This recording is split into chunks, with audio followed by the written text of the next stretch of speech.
নবম শ্রেণী ক্লাস 9-এর তাপ চ্যাপ্টারের একটা টপিক রয়েছে ক্যালোরিমিতির মূলনীতি। ক্যালোরিমিতির ক্যালোরি মিতির ক্যালোরিমিতির মূলনীতি। এই ক্লাসটা এই টপিকটা নিয়ে আমরা আজকে আলোচনা করব। কি চ্যাপ্টার, কি টপিকটা, কি টপিক হচ্ছে ক্যালোরিমিতির মূলনীতি। নবম শ্রেণী, একাদশ শ্রেণী এগুলোর জন্য আমাদের এই ক্লাসটা অত্যন্ত জরুরি। ক্যালোরিমিতির মূলনীতি সম্পর্কে আমাদের জানতে হবে। তো ক্যালোরিমিতির মূলনীতি জানতে গেলে আমাদের একটা বস্তুকে নিলে হবে না, আমাদের ভিন্ন উষ্ণতার দুটি বস্তুকে নিতে হবে এবং তাদেরকে সংস্পর্শে রাখতে হবে। এই যে দুটি ভিন্ন উষ্ণতার বস্তুকে আমরা সংস্পর্শে রাখবো, তাদের মধ্যে তাপের আদান প্রদানটা কেমন হবে এবং সেই একজন যে তাপ গ্রহণ, যেহেতু উষ্ণতা আলাদা, তাই উষ্ণতা বস্তু কত পরিমাণ তাপ বর্জন করবে এবং শীতল বস্তু কত পরিমাণ তাপ গ্রহণ করবে, তার উপরে বেস করে আমাদের এই ক্যালোরিমিতির মূলনীতি, তা আজকের আমরা দেখব। তো ক্যালোরিমিতির মূলনীতি বলছে কি না, ক্যালোরিমিতির মূলনীতির যে বিবৃতি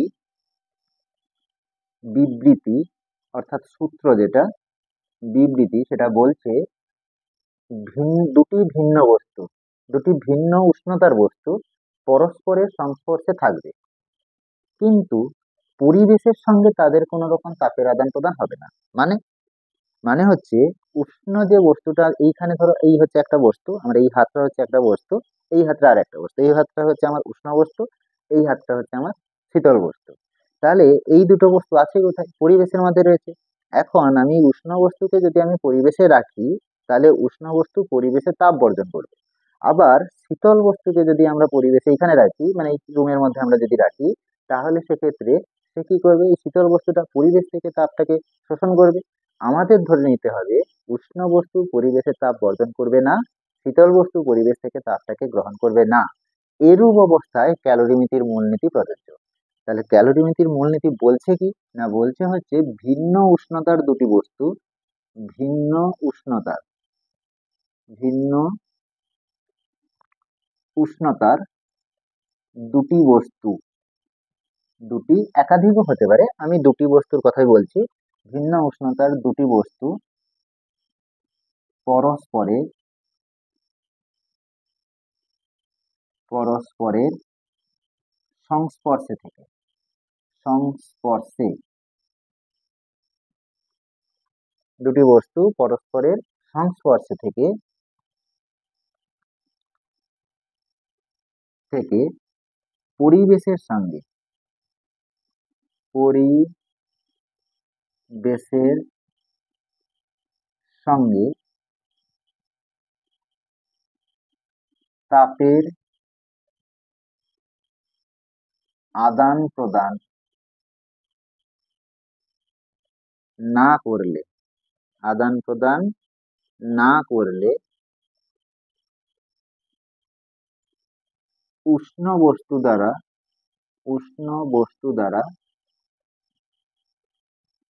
বর্জিত তাপ, কারণ উষ্ণ বস্তু তাপ বর্জন করে, উষ্ণ বস্তু দ্বারা বর্জিত তাপ ও শীতল বস্তু দ্বারা গৃহীত তাপ ও শীতল বস্তু দ্বারা গৃহীত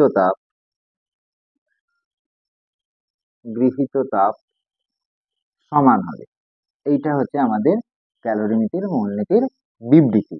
কি হলো ব্যাপারটা? ভিন্ন উষ্ণতার দুটি বস্তুকে পরস্পরের সংস্পর্শে রাখতে হবে এবং তারা পরিবেশের সঙ্গে যদি উষ্ণতার আদান প্রদান না করে, তাহলে সেক্ষেত্রে উষ্ণ বস্তু যতটা পরিমাণ তাপ বর্জন করবে, শীতল বস্তু ঠিক ততটা পরিমাণ তাপই গ্রহণ করবে। অর্থাৎ উষ্ণ বস্তুর বর্জিত তাপ শীতল বস্তু দ্বারা গৃহীত তাপ দুজনে সমান। এখন এই যে ক্যালোরিমিতির মূলনীতি, আমাদের এখানে একটা শর্ত লেখাই রয়েছে, পরিবেশের সঙ্গে তাপের আদান প্রদান না করলে, অর্থাৎ করা যাবে না। তাহলে আমাদের এই ক্যালোরিমিতির মূলনীতি প্রযোজ্য হওয়ার জন্য কিছু শর্ত দরকার। শর্ত এক, কি শর্ত না, পরিবেশের সাথে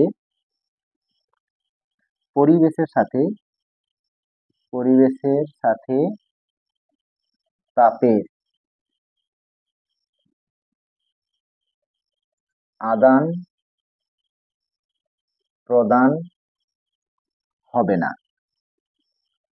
পরিবেশের সাথে তাপের আদান প্রদান হবে না। উষ্ণ বস্তু শুধুমাত্র শীতল বস্তুকে তাপটা দেবে, আর শীতল বস্তু শুধুমাত্র উষ্ণ বস্তুর থেকে তাপ নেবে, কখনোই সে পরিবেশ থেকে নেবে না, অথবা উষ্ণ বস্তু পরিবেশে তাপটাকে বর্জন করবে না। এই হচ্ছে আমাদের প্রথম শর্ত। 2 নম্বর শর্ত কি? 2 নম্বর শর্ত হচ্ছে বস্তুগুলি বস্তুগুলি রাসায়নিক বিক্রিয়া ঘটাবে না।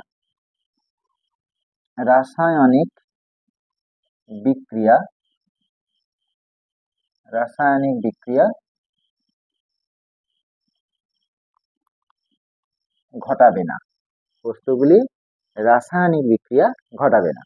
3 নম্বর কি? মানে রাসায়নিক বিক্রিয়া মানে কি? ধরো দুটো পদার্থকে আমরা দুটি ভিন্ন উষ্ণতার বস্তুকে পরস্পরের একসাথে মিশিয়ে দিলাম, আর কাছাকাছি রাখলাম, সংস্পর্শে রাখলাম, হয়তো দেখা গেলো তার সংস্পর্শে থাকাকালীন অন্য একটা নতুন পদার্থ উৎপন্ন করে ফেললো, তাহলে সেক্ষেত্রে তারা রাসায়নিক বিক্রিয়া করে করে করে ফেলেছে। তাহলে রাসায়নিক বিক্রিয়া করলে কিন্তু আমাদের এই ক্যালোরিমিতির মূলনীতি প্রযোজ্য হবে না। উদাহরণ হিসেবে কিরকম বলতে পারি? ধরো একটা পাত্রে জলের মধ্যে চিনি দেওয়া রয়েছে, একটা পাত্রে চিনি বলবো না, একটা পাত্রে জলের মধ্যে পোড়া চুন দিলাম, আর একটা পাত্রে জলের মধ্যে কিছু লোহার গুঁড়ো দেওয়া হলো। তাহলে এই যে যে পাত্রে জলের মধ্যে আমরা পোড়া চুন রেখেছিলাম, সেই জল আর পোড়া চুন মিশে গিয়ে কিন্তু নতুন পদার্থ কলিচুন তৈরি করছে। তাহলে এখানে রাসায়নিক ক্রিয়া ঘটে যাচ্ছে। তাহলে এই জলের মধ্যে যে পোড়া চুন দিলে যে ক্যালোরিমিতির মূলনীতি কিন্তু তাহলে কিন্তু আর প্রযোজ্য হচ্ছে না। তাহলে কার ক্ষেত্রে হবে? যেমন জলের মধ্যে, যখন যে পাত্রে জলের মধ্যে লোহার গুঁড়োটা ছিল সেখানে কিন্তু রাসায়নিক বিক্রিয়া ঘটছে না, তাহলে সেক্ষেত্রে আমাদের ক্যালোরিমিতির মূলনীতিটা প্রযোজ্য হবে। সেই কারণে 2 নম্বর শর্ত কি? বস্তুগুলি রাসায়নিক বিক্রিয়া ঘটাবে না, এটা হচ্ছে 2 নম্বর শর্ত। 3 নম্বর শর্ত কি? বস্তুগুলি বস্তুগুলি দ্রবীভূত হবে না। দ্রবীভূত হবে না মানে কি? এটার অর্থ কি? বস্তুগুলি দ্রবীভূত হবে না মানে, ধরো জলের মধ্যে আমরা অপর একটা কঠিন পদার্থ চিনি দিলাম, এখানে কিছু সময় পরে দেখা যাবে চিনি জলে গুলে গেছে। মানে একাধিক পদার্থের মধ্যে, দুটো পদার্থের মধ্যে একটা যদি তরল হিসেবে জল আমি নিলাম, আর একটা পদার্থ কঠিন নিলাম, এখন ক্যালোরিমিতির মূলনীতি যদি প্রযোজ্য হবে কখন? যদি চিনি জলে না গলে। দেখা যায় কি চিনি কি হয়? জলে গুলে যায়। তাহলে জলে যদি গুলে যায় তাহলে কিন্তু সেক্ষেত্রে আমাদের ক্যালোরিমিতির মূলনীতি প্রযোজ্য হবে না। অর্থাৎ জলের মধ্যে চিনি দিয়ে যদি আমরা ক্যালোরিমিতির মূলনীতি প্রয়োগ করতে চাই, সেটা আমাদের সব থেকে চরম ভুল হবে, কারণ সেক্ষেত্রে চিনি জলে গুলে যাচ্ছে। তাহলে বস্তুগুলি জলে দ্রবীভূত হবে না, দ্রবীভূত হয়ে গেলে আমাদের কিন্তু ক্যালোরিমিতির মূলনীতিটা প্রযোজ্য হচ্ছে না। 4 নম্বর, তাপ শক্তি তাপ শক্তি অন্য কোনো শক্তিতে রূপান্তরিত হবে না। অন্য কোনো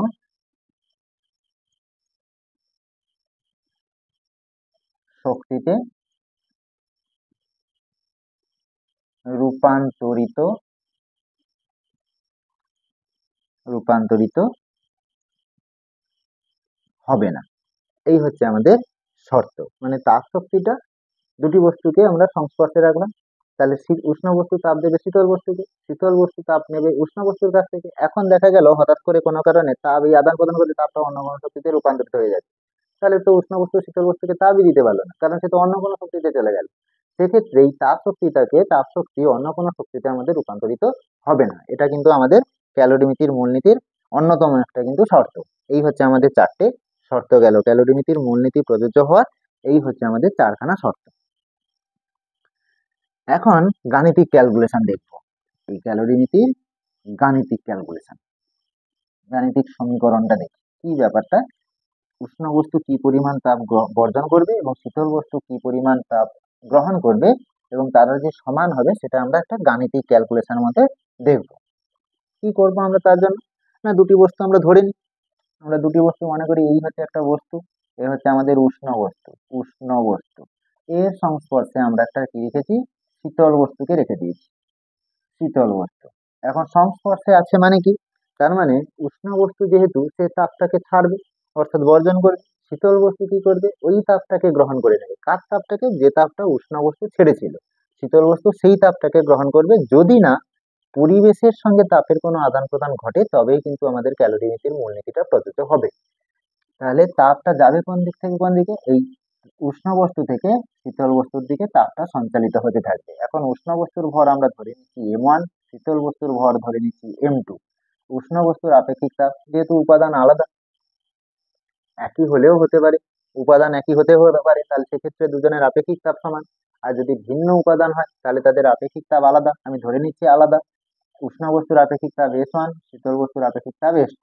উষ্ণ বস্তুর প্রথমে উষ্ণতা ছিল, মানে সংস্পর্শে ঘটানোর মুহূর্তে তার উষ্ণতা ছিল T1, শীতল বস্তুর উষ্ণতা ছিল T2। এখানে T1 কিন্তু বড় T2 থেকে, নাহলে কিন্তু তাপটা কিন্তু M1 ভরের বস্তু থেকে M2 ভরের বস্তুতে যাবে না, অর্থাৎ উষ্ণ বস্তু থেকে শীতল বস্তুতে যাবে না।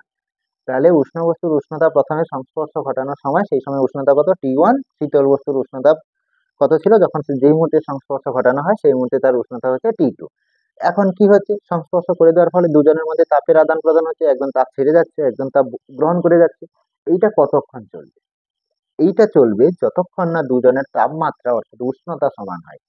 দেখা গেল তাহলে এই যে তাপটা ছাড়ছে উষ্ণ বস্তু, তাপটাকে যে ছাড়ছে, তাহলে তার T1 থেকে তাপমাত্রা ধীরে ধীরে কমবে, তাপমাত্রা বা উষ্ণতা কমতে থাকবে, কমবে। আর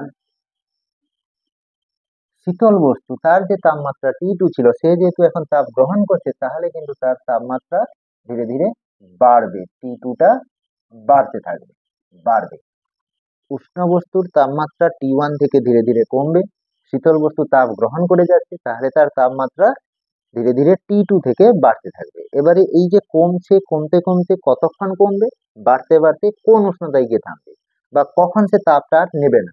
যখনই বস্তু দুটির তাপমাত্রার পার্থক্য শূন্য হবে, অর্থাৎ উভয়ের তাপমাত্রা যখন সমান হবে, তখনই হচ্ছে আমাদের আর কেউ তাপ ছাড়বে না, কেউ তাপটা গ্রহণ করবে না। তাহলে এই T1 থেকে কমতে কমতে কমতে কমতে কমতে কমতে T হলো, আর T2টা শীতল বস্তুর উষ্ণতা বাড়তে বাড়তে বাড়তে বাড়তে T হলো।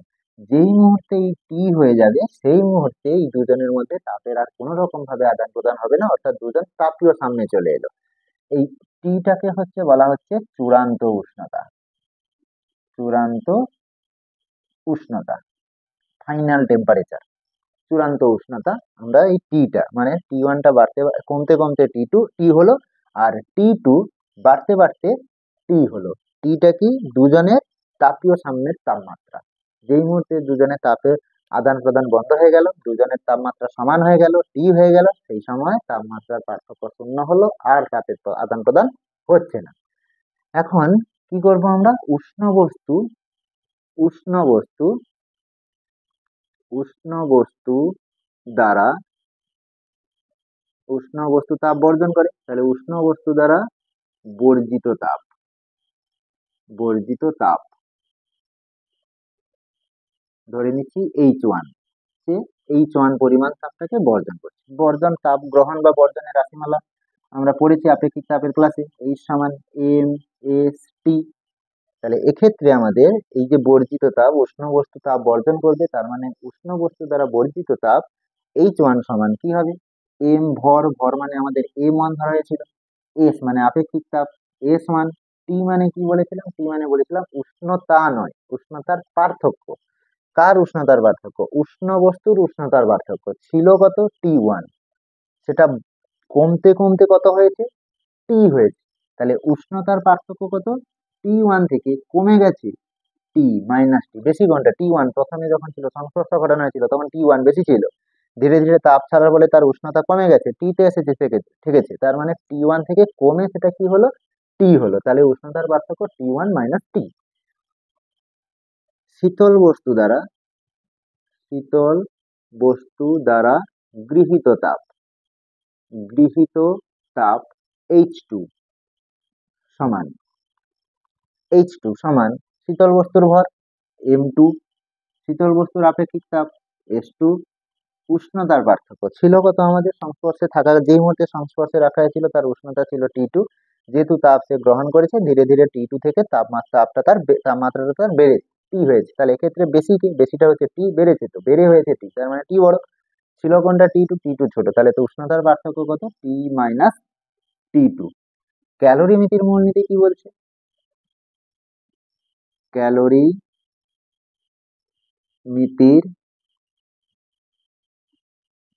মূলনীতি, মূলনীতি অনুসারে,